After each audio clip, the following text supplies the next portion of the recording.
nunha conferencia, acórdome daquelo de que dicía él, dicía aquelas palabras que tiña, dice: angelitos de Dios, hijos de la pasionaria, dinamiteros, vosotros hai que quemarvos como se quemaron a los judíos, que sei, empezou a dicirnos unha cantidad de barbaridades que eu aquilo pareceme que dixen, se me cago en diola, cando veña a noite para darche a cena dame gana de meterche un sulimán se eu tuvera, carai, no corpo, cabrón, dicía eu así para mí.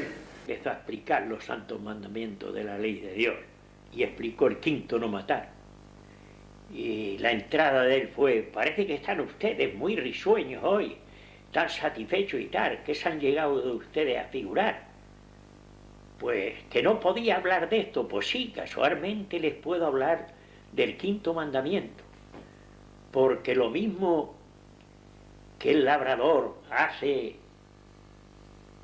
la escalda de la mala hierba, Cristo también permite que todos aquellos tal se estirpe para que haya una buena cosecha, de modo que están ustedes en un error.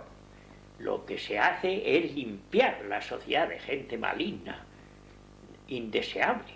E acórdame dunha vez que había confesión, resulta de que quedara él a dormir. E logo pola mañán fun á cociña para ir a buscarlle o desayuno, e cal foi a sorpresa miña que me dou o jefe de cociña un trozo de carne asada, tendería aproximadamente 1 kilo,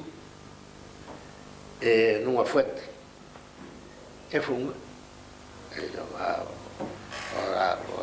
onde tiñan o comedor, e fun a presentar.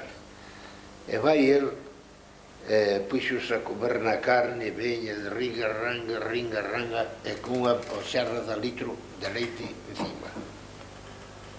E trajo de carne, trajo de leite. E chapou aquilo todo. Pero cal me chamou máis sorpresa a min foi de que cando foi dar a comunión o cura que había de vir para dar a comunión non quixo aparecer ali. E logo foi el do a misa, foi a do a comunión, a recibeu a comunión, o mismo os demais. E dixen, anda coño, así que nosotros temos que estar en ayunas. E este cabrón meteuse 1 kilo de carne dentro do buche.